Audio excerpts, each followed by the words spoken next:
Послушайте удивительную историю о настоящей любви и коварном искушении. Невинная девушка природа мечтала о любви человека. Однажды мы встретимся, моя любовь, и с этого дня всегда будем вместе. Посмотри, земля, вода, небо. Пусть любовь человека прольется на землю чистым дождем, орошая все вокруг. Пусть любовь человека расцветет пышной зеленью в моем сердце, бурлящим водопадом скользя сквозь годы. И вот человек увидел ее, природу, и пьянящий нектар влился в его сердце.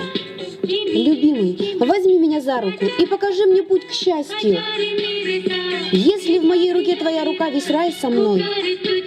Но вдруг его одолело искушение. Вещи, красивые и модные, притягивали его взгляд. Он опьянен жаждой потребления. Он забывает о красоте природы, а она не может скрыть своей боли. Она больно ранит ее.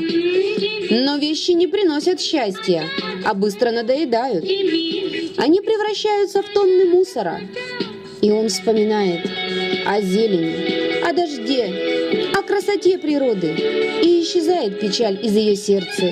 Ведь если в моей руке твоя рука, весь рай со мной. Вот что такое настоящая любовь человека. Это и есть любовь.